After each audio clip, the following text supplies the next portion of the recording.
نحمده ونصلي ونسلم على رسوله الكريم بسم اللہ الرحمن الرحیم۔ میرے انتہائی قابل قدر عزت مند دوستوں، بزرگوں، بھائیوں، اللہ رب العزت کا بہت ہی احسان کرم ہے کہ اللہ رب العزت نے ہم سب کو اسلام کی دولت سے نوازا ہے۔ ہمیں اس اسلام کی دولت پر جتنا بھی شکر کرے بہت ہی کم ہے۔ کیوں؟ انسان ایک ایسی مخلوق ہے کہ دنیا پیدا انہی انسانوں کے لیے ہوا ہے، اور دنیا کے لذات اس انسان کے لیے ہے، اور اس انسان کے لیے اور الگ ایک جہاں اللہ نے پیدا کیا ہے۔ اس میں اگر اس انسان نے اس دنیا میں جو کچھ عمل کیا اس کا صلہ وہاں ملنے والا ہے۔ اس دنیا میں اسلام کی نعمت سے جو شخص محروم رہا وہ اس جہاں میں خسارہ میں ہوگا۔ اللہ رب العزت کا بہت شکر ہے کہ اس جہاں میں ہمیں اللہ نے اسلام کی دولت سے نوازا ہے، اور ہماری دعا ہے کہ اللہ رب العزت موت کے قریب یعنی روح نکلنے کے وقت اللہ رب العزت ہم سب کو لا الہ الا اللہ محمد الرسول اللہ پڑھنے کی توفیق نصیب فرمائے۔ اللہ رب العزت ہم سب کو اسلام کی حالت میں ہمیں موت نصیب فرمائے۔ اللہ رب العزت ہم سب کا ایمان ہمارے ساتھ سالم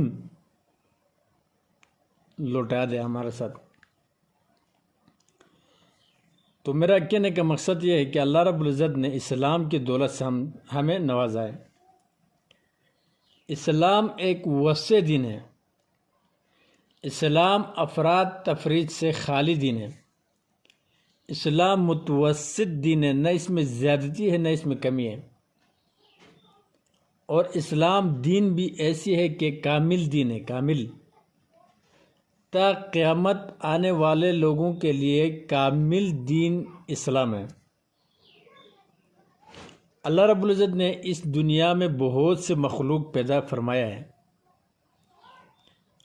مختلف قسم کے لوگ ہیں، مختلف رنگ، مختلف نسل، مختلف خاندان، مختلف مذاہب کے لوگ بس رہے ہیں اس جہاں میں۔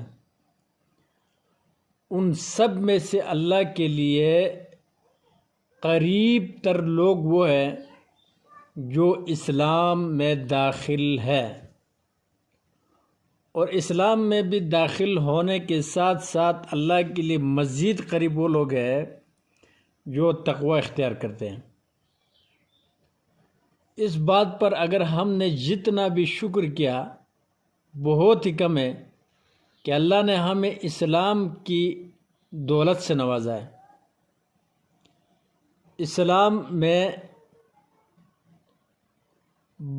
مثال کے طور پر تبلیغی حضرات کہتے ہیں بیت الخلاء سے بیت اللہ تک کے تمام تر مسائل، تمام احکامات، تمام طریقے اللہ نے اس اسلام میں رکھا ہے۔ اللہ رب العزت نے اپنے نبی کو بھیجا، اس نے ہمیں جو طریقہ دکھایا، مطلب سونے کا طریقہ، پیشاب کرنے کا طریقہ، کیا کیا مثال میں دوں آپ کو، ایسا چیز نہیں چھوڑا اسلام نے کہ اس کا تذکرہ نہ ہو۔ اللہ رب العزت نے دعوے سے قرآن مجید میں فرمایا ہے الیوم اکملت لکم دینکم واتممت علیکم نعمتی ورضیت لکم الاسلام دینا۔ اللہ رب العزت نے قرآن میں فرمایا کہ تمہارا دین کامل ہے، کامل ہو چکی ہے، اور اسلام کی دولت بڑی نعمت ہے، میں نے آپ کو کہا ہے۔ اور اللہ رب العزت نے قرآن میں بھی فرمایا واتممت علیکم، میں نے مکمل کیا آپ پر اپنا انعام، احسان، اور ساتھ اللہ رب العزت کا رسول ہمیں مہیا ہونا، آپ صلی اللہ علیہ وسلم ہمارا نبی ہونا بہت ہی قابل فخر بات ہے ہمارے لیے۔ کیوں؟ رسول اللہ صلی اللہ علیہ وسلم تمام انبیاء سے درجے کے اعتبار سے کیا ہے؟ بہت ہی اعلیٰ ہے، اولو العزم پیغمبر ہے۔ اس کی امت کی اتنی فضائل ہے تو اس کی کیا کیا فضائل ہوں گے؟ تمام انبیاء کا سردار ہے، تمام کیا ہے؟ انبیاء کا سردار ہے، امام الانبیاء ہے۔ تمام انبیاء کو اللہ کے رسول نے باجامات نماز پڑھائی ہے، اس نبی کی امت ہے۔ جتنا بھی شکر کرے ہم کم ہے۔ میرے بھائیو، اسلام بڑی ایک وسیع دین ہے، اس وجہ سے اس نے کسی آدمی کے بھی تذکرہ نہیں چھوڑا ہے۔ میں جا رہا ہوں آپ لوگوں کو آج یہ ہمسائے کے حقوق میں اسلام کیا کہتی ہے، میں آپ لوگوں کو ہمسائے کے حقوق میں آج تھوڑا اظہار خیال کروں گا۔ انشاءاللہ اللہ رب العزت مجھے اچھے بولنے کی اور تمہیں سن کر عمل کرنے کی توفیق نصیب فرمائے۔ اللہ سے دعا کرتے ہیں کہ اللہ رب العزت ہمیں نیک سیرت، نیک صورت بنائے۔ میرے بھائیو دوستو، ابواللیث سمرقندی رحمہ اللہ اپنی سند کے ساتھ حضرت عبداللہ بن عمر رضی اللہ تعالیٰ عنہ، حضرت عبداللہ بن عمر بن عاص رضی اللہ تعالیٰ عنہ سے روایت کرتے ہیں، اللہ کے رسول نے فرمایا 7 قسم کے لوگ ہوں گے جن کی طرف اللہ تعالیٰ کی نگاہ کرم نہیں ہوگی، بہت ہی قابل قدر، قابل سماعت حدیث سن لیں۔ اللہ کے رسول فرماتے کہ 7 قسم کے لوگ ہوں گے جن کی طرف اللہ کی نگاہ کرم نہیں ہوگی اور نہ ہی ان کو گناہوں سے پاک کریں گے، اور ان کو حکم ہوگا کہ دوزخ میں جانے والوں کے ساتھ داخل ہو جاؤ، دوزخ میں جانے والوں کے ساتھ داخل ہو جاؤ۔ ایک لواطت کا عمل کرنے والا، کیا؟ ایک لواطت کا عمل کرنے والا، دوسرا ہاتھ سے شہوانی تقاضا پورا کرنے والا۔ اللہ رب العزت ان کاموں سے ہم سب کو بچائے۔ تیسرا جو چوپائے سے بدفعلی کرنے والا، اللہ اس سے بھی ہمارے حفاظت فرمائے۔ چوتھا عورت سے لواطت کرنے والا۔ پانچواں ایک عورت اور اس کی بیٹی کو نکاح میں جمع کرنے والا۔ چھٹا ہمسائے کی بیوی سے زنا کرنے والا۔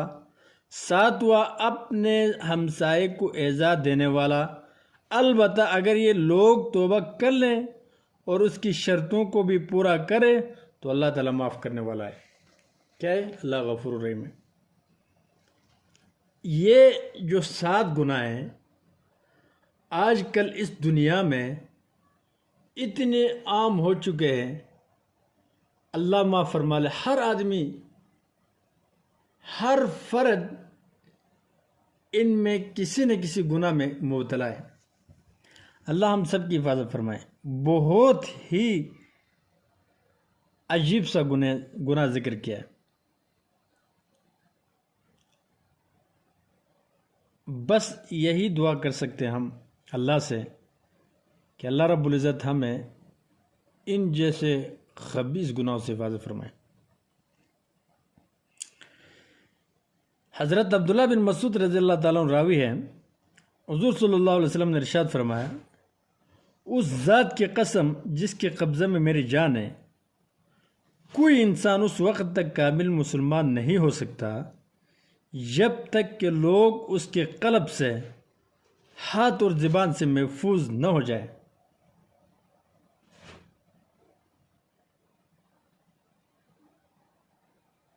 اپنی حالت کو دیکھیں، ہم آج ہمارے ہاتھ سے، ہماری زبان سے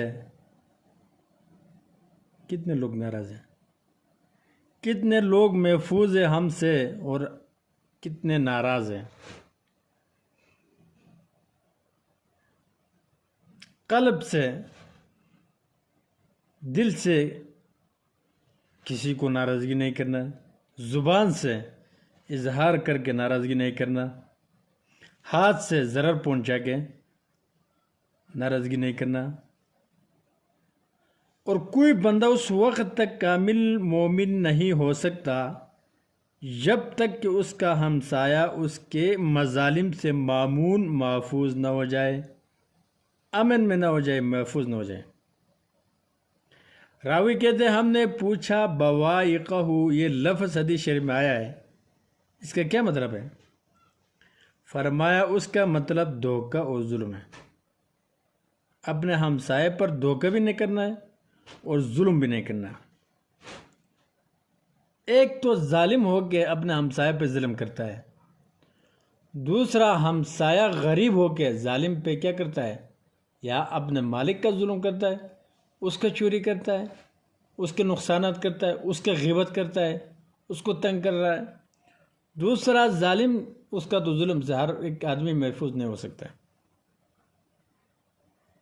حضرت سعید بن مسیب براوی ہے، وہ فرماتے ہیں، اللہ کے رسول نے ارشاد فرمایا، ہمسایہ کی عزت و حرمت ہمسایہ کے لیے ماں کی حرمت کی طرح ہے۔ ہمسایہ کی عزت و حرمت ہمسایہ کے لیے ماں کی حرمت کی طرح۔ کیا مطلب ہے اس کا؟ مطلب اس کا یہ ہے کہ ہمسایہ کی اتنی عزت اور اتنی حرمت ضروری ہے جتنا ماں کے لیے ضروری ہے۔ اپنا ماں کا کتنا احترام کرتے ہو، اس کی کتنی عزت کرتے ہو، اس کے ساتھ برے افعال نہیں کر سکتے نا، بالکل سیم اسی طرح کہہ رہا ہے کہ ہمسایہ بھی ماں کی طرح ہوتا ہے۔ مجاہد رحمہ اللہ تعالیٰ عنہ کہتے ہیں کہ حضرت عبداللہ بن عمر بن عاص رضی اللہ تعالیٰ عنہ نے اپنے خادم سے فرمایا کہ بکری ذبح کرو اور ہمارے یہودی ہمسایوں کو بھی کھانا کھلانا۔ اب دیکھو بھائی، اپنے خادم سے فرما رہے ہیں بکری ذبح کرو اور ہمارے یہودی ہمسائے کو بھی کھانا کھلانا۔ پھر کچھ دیر باتیں کرنے کے بعد فرمایا، اے غلام، جب بکری ذبح کرے تو ہمارے یہودی ہمسائے کو ضرور کھلائے، ضرور کیا کرے؟ کھلاؤ۔ غلام کہنے لگا، آپ نے ہمیں یہودی ہمسائے کی وجہ سے اضطراب میں ڈال رکھا ہے۔ آپ نے فرمایا، تجھے افسوس ہو، حضور صلی اللہ علیہ وسلم ہمسائے کے متعلق ہمیں اس قدر تاکید فرماتے تھے کہ ہمیں گمان ہونے لگا کہ شاید اسے وارث مقرر فرماوے۔ ابو شریح الکعبی رحمہ اللہ تعالیٰ عنہ روایت کرتے ہیں، رسول صلی اللہ علیہ وسلم نے فرمایا کہ جو شخص اللہ پر ایمان رکھتا ہے اور قیامت کے دن پر، وہ اپنے مہمان کا اکرام کرے۔ کیا فرمایا؟ اللہ کے رسول نے فرمایا، جو شخص اللہ پر ایمان رکھتا ہے، قیامت کے دن پر وہ اپنے مہمان کا اکرام کرے۔ ایک دن اس کے لیے کھانا کیا فرمایا؟ ایک دن اس کے لیے کھانے میں تکلف بھی کریں۔ باقی مہمانی 3 دن تک ہے، اس کے زائد جس قدر کرے گا وہ صدقہ ہے۔ ایک دن کا تکلف کیا ہے؟ لازمی ہے، کھانا کرنا ہے۔ حضرت حسن بصری رحمہ اللہ تعالیٰ سے روایت ہے، عرض کیا گیا یا رسول اللہ، ہمسائے کا ہمسایہ پر کیا حق ہے؟ ہمسائے کا ہمسایہ پر کیا حق ہے؟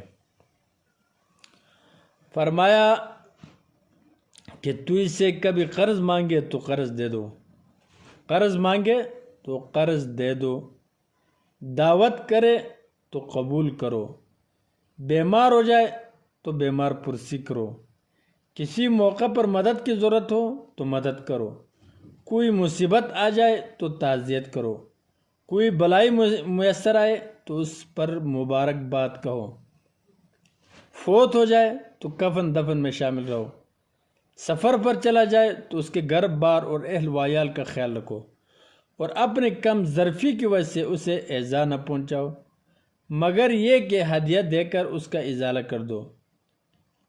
اور ایک اور حدیث میں یہ زائد بات بھی ہے کہ اس کی رضامندی کے بغیر اپنی تعمیر اونچی نہ بناؤ۔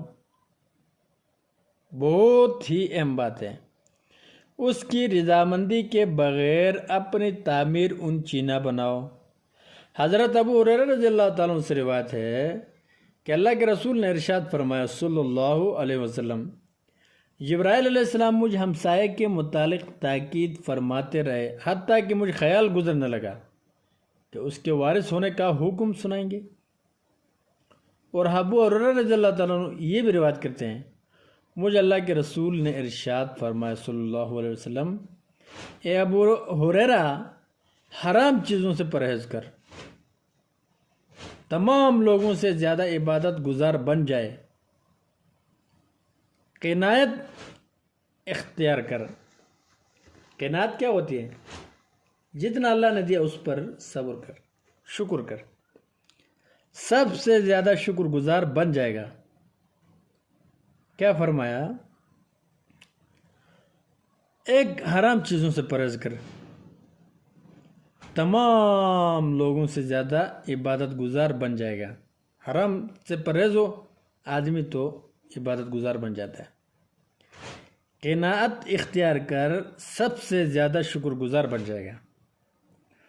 لوگوں کے لیے وہی پسند کر جو اپنے لیے کرتا ہے، لوگوں کے لیے وہی پسند کر جو اپنے لیے کرتا ہے، مومن ہو جائے گا۔ اپنے پڑوسی کے ساتھ حسن سلوک اختیار کر، مسلمان بن جائے گا۔ ہنسی بہت کم کر، اس کی زیادتی دل کو مردہ کر دیتی ہے۔ اللہ پاک کا ارشاد ہے قرآن مجید میں، وَاعْبُدُوا اللَّهَ وَلَا تُشْرِكُوا بِهِ شَيْئًا وَبِالْوَالِدَيْنِ إِحْسَانًا وَبِذِي الْقُرْبَى وَالْيَتَامَى وَالْمَسَاكِينِ وَالْجَارِ ذِي الْقُرْبَى وَالْجَارِ الْجُنُبِ وَالصَّاحِبِ بِالْجَنبِ وَابْنِ السَّبِيلِ۔ اس آیت کا کیا مطلب ہے؟ وَاعْبُدُوا اللَّهَ، اللہ کی عبادت کر، اللہ کے سوا اور کسی کی عبادت نہ کر، صرف سر جھکاؤ تو ایک اللہ کے لیے۔ وَلَا تُشْرِكُوا بِهِ شَيْئًا، اللہ کے ساتھ کسی کو بھی شریک نہیں کرنا، نہ ذات میں نہ صفات میں۔ وَبِالْوَالِدَيْنِ إِحْسَانًا، اور ماں باپ کے ساتھ، والدین کے ساتھ حسن سلوک کرنا۔ وَبِذِي الْقُرْبَى وَالْيَتَامَى، اور قرابت والوں کے ساتھ، وَالْيَتَامَى، اور یتیموں کے ساتھ، وَالْمَسَاكِينِ، اور فقیروں، وَالْجَارِ ذِي الْقُرْبَى، اور ہمسایہ قریبی، وَالْجَارِ الْجُنُبِ، اور ہمسایہ اجنبی، وَالْجَارِ ذِي الْقُرْبَى، ہمسایہ قریبی، وَالْجَارِ الْجُنُبِ، اور ہمسایہ اجنبی، وَالصَّاحِبِ بِالْجُنُبِ، اور پاس بیٹھنے والے، وَابْنِ السَّبِيلِ، اور مسافر کے ساتھ۔ ان کے ساتھ کیا کرنا؟ احسان کرنا، یعنی توحید اختیار کرو، شرک نہ کرو، والدین کے ساتھ احسان کرو، اہل قرابت، یتیموں، غریبوں کے ساتھ بھی احسان والا معاملہ رکھو، یتیموں اور مسکینوں کے ساتھ صدقہ اور حسن اخلاق کے ذریعے اچھا سلوک رکھو۔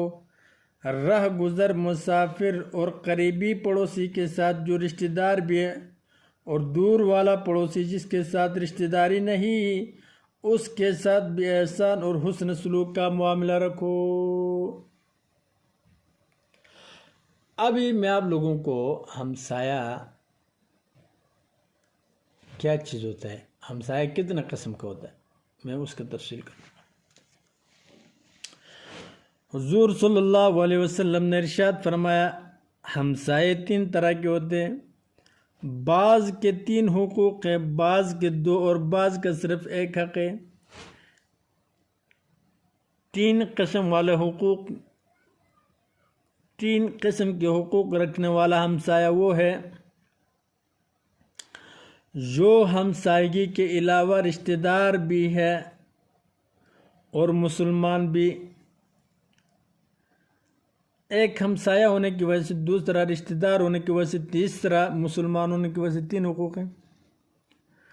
دوسرے قسم مسلمان ہمسائے کی ہے اور تیسرے قسم یعنی جس کا صرف 1 حق ہے وہ ایسا ہمسایہ ہے جو نہ مسلمان ہے نہ رشتہ دار ہے بلکہ ذمہ کافر ہے۔ جب پڑوسی مسلمان رشتہ دار ہو تو اس کے 3 حق ہوتے ہیں، قرابت کا، اسلام کا اور ہمسایہ ہونے کا۔ 1 قریب رشتہ دار ہونے کا، 1 اسلام کا اور ہمسایہ ہونے کا۔ رشتہ دار نہ ہو تو صرف اسلام اور ہمسائیگی کی 2 حقوق ہیں۔ اگر پڑوسی رشتہ دار نہ ہو تو صرف اسلام اور ہمسائیگی کے 2 حق ہوں گے، اور اگر ذمہ کافر ہو تو صرف پڑوس ہونے کا حق ہے۔ لہٰذا پڑوسی خواہ ذمہ کافر ہی ہو اس کے حق کی رعایت کا بھی لازم ہے۔ حضرت ابو ذر غفاری رضی اللہ تعالیٰ عنہ روایت کرتے ہیں مجھے میرے خلیل حضرت محمد صلی اللہ علیہ وسلم نے 3 باتوں کی وصیت فرمائی۔ پہلی یہ کہ فرمان برداری اختیار کرو، اگرچہ کوئی غلام امیر بنا دیا جائے۔ ایک کیا فرمایا؟ فرمان برداری اختیار کرو اگرچہ کوئی غلام امیر بنا دیا جائے۔ دوسری یہ کہ جب کبھی شوربہ بنائے تو پانی خوب ڈال لیا کرو، پھر اپنے آس پاس کے حاجت مندوں ہمسایوں کو پہنچاؤ، اور نماز اس کے مستحب وقت میں پڑھ لیا کرو۔ کہتے ہیں کہ جو شخص فوت ہو جائے اور اس کے 3 ہمسائے ہوں اور وہ سب کے سب اس سے راضی ہو تو اس شخص کی مغفرت ہو جائے گی۔ ایک حدیث میں رسول اللہ صلی اللہ علیہ وسلم کی خدمت میں ایک شخص حاضر ہوا اور اپنے ہمسائے کی شکایت کی۔ آپ صلی اللہ علیہ وسلم نے ارشاد فرمایا اس کی ایذا پر صبر کر اور خود اس کو تکلیف مت پہنچا کہ موت ایک دن باہمی جدائی کر ہی دے گی۔ حسن بصری رحمہ اللہ تعالیٰ نے فرماتے کہ پڑوس کا اچھا ہونا تکلیف نہ دینے کا نام نہیں بلکہ پڑوس کی اچھائی یہ ہے ہمسائے کی ایذا پر صبر کرے۔ اور حضرت عمر بن عاص رضی اللہ تعالیٰ عنہ فرماتے وہ شخص ملانے والا نہیں کہلائے گا جو ملانے والوں سے ملاتا ہے اور قطع تعلق کرنے والوں سے قطع کر لیتا ہے۔ ایسا شخص تو انصاف کرتا ہے یعنی معاملہ برابر سرابر رکھتا ہے۔ ملانے والا تو وہ ہے جو قطع کرنے والے سے ملا کر رکھے اور جو سختی کرے اس پر مہربانی کرے۔ حلیم وہ شخص نہیں، حلیم کیا ہے؟ وہ شخص نہیں جو اپنی قوم کی ان باتوں کو برداشت کرے جن کو قوم اس کی طرف سے برداشت کرتی ہے، اور جب وہ غیظ و غضب دکھائے تو یہ بھی مقابلہ میں وہی کچھ کرے، یہ تو برابری والا معاملہ ہے۔ حلیم وہ ہے جو حلم کے مقابلہ میں تو حلم کرتا ہے، کوئی جہل اور لڑائی کا معاملہ کرے تب بھی برداشت کرے۔ فقہ ابو اللیث سمرقندی رحمہ اللہ تعالیٰ عنہ فرماتے ہیں مسلمان کو لائق ہے کہ ہمسائے کی ایذا پر صبر کرے اور خود کیا کرے؟ اپنے ہمسائے کو ایذا نہ دے اور ایسا ہو کے رہے کہ اس کا پڑوسی اس کی طرف سے بالکل مطمئن اور مامون ہو، اور پڑوسی کو 3 چیزوں سے امان ملنا چاہیے، 3 چیزوں سے پڑوس کو امان ملنی چاہیے، ہاتھ سے، زبان سے اور سطر دیکھنے سے امان ہونی ہی چاہیے۔ زبان کی امان تو یہ ایسا کلام بھی کبھی نہ کرے کہ ہمسایہ بر وقت پہنچ جائے تو چپ ہونا پڑے، یا اسے یہ بات پہنچ جائے تو شرمندہ ہونا پڑے۔ ہاتھ کی امان یہ کہ ہمسایہ اگر بازار میں جائے اور یاد آ جائے کہ روپوں کی تھیلی گھر میں بھول آیا ہے تو اسے اپنے ہمسائے کا خطرہ نہیں ہونا چاہیے۔ سطر کے بارے میں امان یہ کہ اگر ہمسایہ سفر پر جائے اور اسے خبر ملے کہ ہمسایہ تیرے گھر میں داخل ہوا ہے تو یہ اس بات پر مطمئن اور خوش دل ہو کہ اس کا ہمسایہ اس کے سطر پر نظر نہیں ڈالے گا۔ حضرت ابن عباس رضی اللہ تعالیٰ عنہ فرماتے 3 باتیں زمانہ جاہلیت میں پسندیدہ سمجھی جاتی تھی اور مسلمانوں کو تو اور بھی لائق و مناسب ہے۔ پہلی بات یہ، کوئی مہمان آتا تو اس کی مہمانی میں تکلف کرتے۔ دوسرا یہ ہے کہ اگر اس کو، دوسری بات یہ ہے،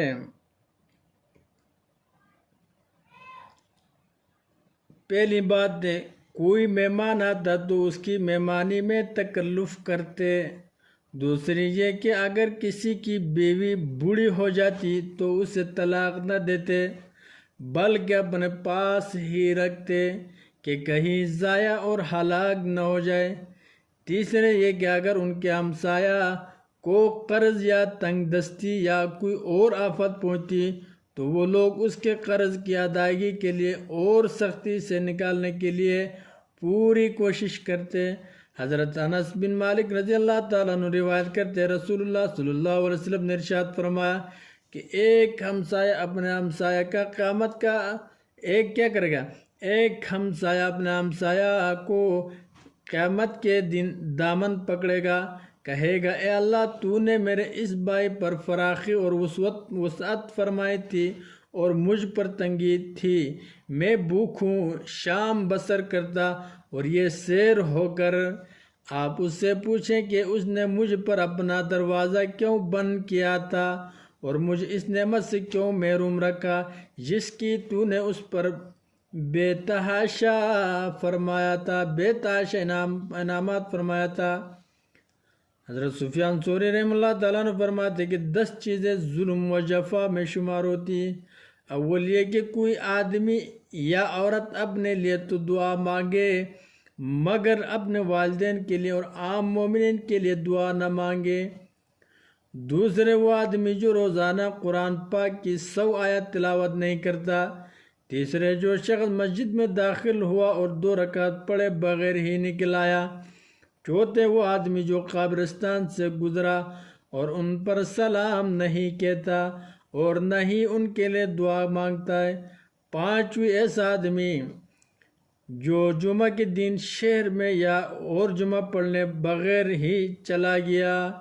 چھٹے وہ مرد یا عورت ہیں جن کے محلے میں کوئی عالم آیا اور اس کے پاس علم سیکھنے کے لیے کوئی بھی نہ پہنچا۔ ساتویں ایسے 2 آدمی جو ایک دوسرے کے رفیق بنے مگر کسی نے بھی اپنے ساتھی کا نام نہ پوچھا۔ 8واں ایسا آدمی جسے کسی نے دعوت پر بلایا مگر یہ نہ پہنچا۔ 9واں وہ نوجوان جس نے اپنی جوانی بیکاری میں ضائع کر دی، علم و ادب کچھ نہ سیکھا۔ 10واں ایسا آدمی جو خود شکم سیر ہے اور اس کا ہمسایہ بھوکا ہے اور یہ اسے کھانے کو کچھ بھی نہ دے۔ فقیر رحمہ اللہ تعالیٰ عنہ فائدہ میں یوں کہا کرتے تھے، کتاب میں لکھا ہوا ہے ہمسایہ کے ساتھ حسن معاملہ کی تمام باتیں 4 چیزوں میں داخل ہے۔ اول یہ کہ اپنے پاس جو کچھ بھی ہو اس کے ذریعے اس کی ہمدردی کرے۔ دوسری اس کے پاس جو کچھ بھی ہو کبھی اس کی طمع نہ رکھے۔ تیسرے اپنے اعضاء اور تکالیف کو اس سے روک کر رکھے چوتھے اس کی ایذا پر صبر کرے۔ میرے بھائیو دوستو، اللہ رب العزت کا بہت ہی احسان اور کرم ہے کہ اللہ رب العزت نے ہم سب کو مسلمان پیدا کیا اور ایک عظیم الشان کلمہ کی دولت سے ہم سب کو نوازا۔ لا الہ الا اللہ محمد الرسول اللہ، اس کا لفظی معنی تو یہی ہے، اللہ کے سوا کوئی عبادت کے لائق نہیں اور محمد صلی اللہ علیہ وسلم اللہ کے آخری نبی ہے۔ میرے پیارے دوستو، میں اپنے ہر بیان کے اختتام پر اس کلمے کا دعوت دیتا ہوں کہ اللہ کے سوا کوئی عبادت کا لائق نہیں، نہ ولی، نہ پیر، نہ مولوی، نہ فقیر، نہ کوئی اور، نہ فرشتہ، اچھا نہ پیغمبر۔ اللہ کی عبادت میں اس کو کسی کو بھی شریک نہیں کرنا۔ عبادت صرف ایک اللہ کے لیے، خالق صرف ایک اللہ، مالک صرف ایک اللہ، رازق صرف ایک اللہ، گناہوں کو معاف کرنے والا صرف ایک اللہ، اچھا جنت میں داخل کرنے والا صرف ایک اللہ، اچھا جہنم سے بچانے والا صرف ایک اللہ، اللہ کے سوا کوئی بھی شریک نہیں۔ لا الہ الا اللہ وحدہ لا شریک لہ لہ الملک ولہ الحمد یحیی و یمیت۔ اللہ زندگی دے رہا ہے، اللہ بچا رہا ہے، اللہ ہی موت دے گا۔ ویمت وہ حی لا یموت، اللہ کو موت ہی نہیں، وہ ہمیشہ سے زندہ ہے، ہمیشہ زندہ رہے گا، پہلے سے زندہ ہے اور ہمیشہ زندہ رہے گا۔ اللہ کو کوئی موت نہیں ہے، ابداً ابدا ذوالجلال والاکرام۔ اللہ رب العزت ہم سب کو عمل کرنے کی توفیق نصیب فرمائے، ہم سب کو اللہ